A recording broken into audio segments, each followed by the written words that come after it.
Welcome, flip clock fans. This is a special Plato clock. I believe it's nickel-plated. I just recently got it, and I got it for a challenge. I wanted to see if I could restore this clock. It's going to be a more complete video about this restoration in the future. What I'm showing here is just how to initially get this clock apart. I'm using this to turn this, give some pressure there. It's a little scary at first, but it's going to give and let that loose. So what I'm going to do, this is going to show you some considerations, and just to keep your interest, there's fire involved later in the show. But what I'm doing here is I'm taking the clock apart. I'm going to show you some things that are wrong with this clock, and some ways I have in mind to fix the clock. You can see I'm having a little trouble here, and then I just kind of figure out that I can use this to torque it off here. So I think this is going to be interesting, and it is a part one, and hopefully we'll be able to get this clock looking really good in the near future. It's going to require some time and expense. I'm going to show you some things that you may not know about the clock if you haven't had one and you're considering getting one that I find interesting. So the first thing is about, someone's tried to fix this with glue. That's not going to work. So we want to know about replacement.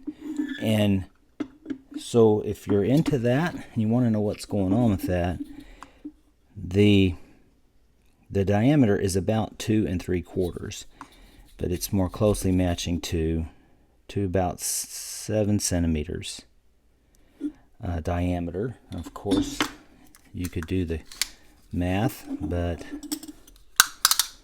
it's about 8 11/16 inch circumference, and it's more matching to about 22 centimeters. So it's really 22 centimeters and 7 centimeters diameter if you're looking for a replacement. Now, that's going to be very difficult. Right now, as of the making of this video, there's a replacement glass on eBay that you can get, and it's perfect. And I believe it actually, the seller got it off of another auction, and he probably couldn't use it. So, and that other auction, it was shown for this clock.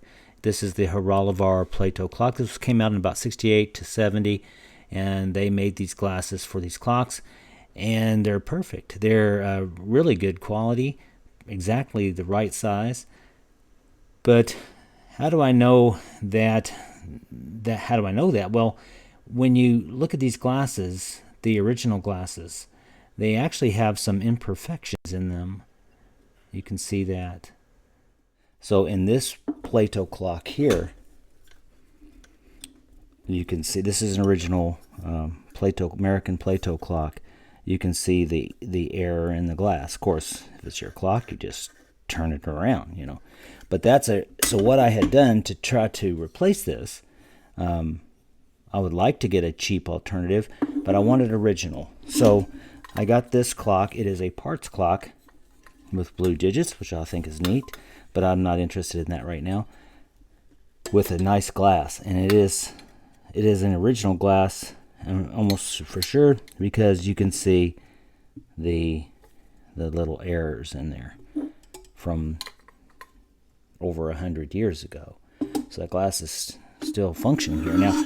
So some other considerations as I get ready to do this, and you're going to see the method to my madness. So how does a flip clock, Plato flip clock work? Basically, you just got a clock mechanism that's just turning that around. It's going to turn it around once every hour, that little thing there. Your spindle, your first spindle, looks like the spool is press fit onto the rod. I'm not going to try to undo that. And you've got the little extensions there from a bar that's been pressed into there, and those extensions fit in there into that groove. So the minutes here are going to turn once every hour.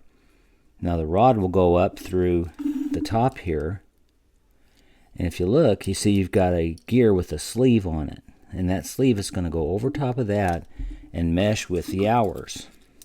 You can see that sleeve's got extensions that's going to fit in there, and then so the gears here will translate the motion of the bar back to the hours. So the hours will also rotate. So the gear is basically just going to move the motion back and rotate this once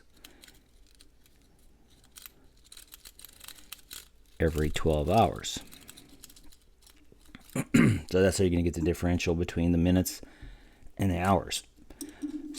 I just think that's interesting. It's not that complicated. When you first look at a Plato, you might think that's kind of complicated. You know, how do they do that? It's not complicated. Actually, it's very simple. So what other kind of restoration am I doing here? You can see the digits are warped. So my question is, can we unwarp those digits? Also, they're yellowed. The safest thing to do is to leave it be. But I'm going to do an experiment to see if you can whiten these. Not many people are going to have the opportunity to do that. And why do I have the opportunity to do that? Well, from the same seller that I got this from, and you may recall this, if you're into Plato clocks, you probably saw this, but from that seller, he had a bunch of these numbers, these digits, and they are original digits to the Plato clock. So I thought, well, I'm going to be able to practice whitening. I don't want to destroy these, you know. These may come into play someday. I don't want to destroy them, but they're going to allow me to experiment, whereas otherwise there's no way I would want to do that. So we're going to experiment with these digits. The other thing is, and it's funny, you know, someone back in the day tried to do a repair, probably old school, I don't know, but they did try to do a repair on these hours, and we know their pain, but you can see evidently this had a broken tab. Their decision was to cut a piece of this off and use that as their material. That's questionable. So I've been looking for a replacement here, haven't found it yet, but it may be in here. This isn't going to do, and besides, it's been broken as well. So what am I going to? What else do I want to look at? Well, the material of these digits is called celluloid. That's an early plastic made from cellulose, treated with chemicals, and it made an early plastic. Now, if you know about old school stuff, some of the early films was celluloid, and it was highly dangerous. And I just watched Quentin Tarantino's Inglourious Bastards, and in there they have a movie theater where they piled up all these old films, and they were made out of celluloid, and they were very dangerous, highly flammable. They wouldn't even let people transport those on public transportation because it was dangerous. If they burn, they're going to burn really quickly. So just out of curiosity, I mean, who's going to do this? Who else on YouTube is going to burn a Plato digit? Well, nobody, because no one's that crazy, but I have the opportunity to see if this celluloid is highly flammable. Hey, let's just do it. I don't even know what's going to happen here. So hopefully it doesn't catch my other digits on fire or I ruin something else here. So let's see what happens. Wow. Gee. Okay.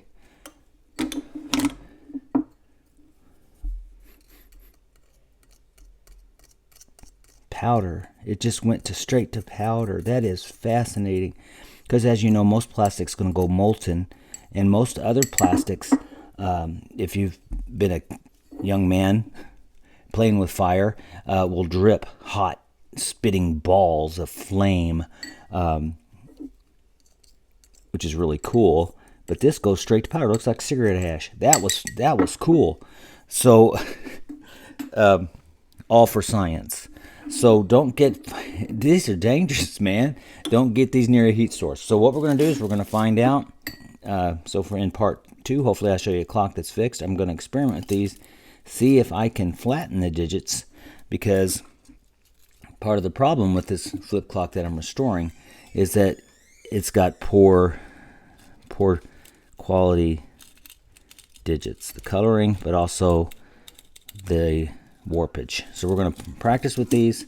I might set another one off on fire just because it's cool. Maybe I'll do that in a short. But I'm going to see if I can whiten these. I have no idea. You know, the theory is the reason you're whitening is because there's brominated additions to plastic that decreases their flammability. I don't think that's in here. So we don't know what's causing the yellowing, but we're going to see if the regular standard whitening works on something like that. I have no idea, and it probably won't. But I do have the ability to sacrifice a few of these to make that happen. So you see a lot of these are messed up. I could try to fix that digit using cutting a whole thing off here and fixing that a little better. So anyway, I hope that's interesting to somebody. It was to me. I still can't get over that. That's just ash. Wow. Maybe I'll sell those on eBay so people can get the same, satisfy the same need that I had just to see. And again, we're going to blame Quentin Tarantino. I saw it in a movie and had to research that and say, well, what was that all about? Sure enough, those old films would burst into flames. So just to send you off here, let's see what happens. Once again.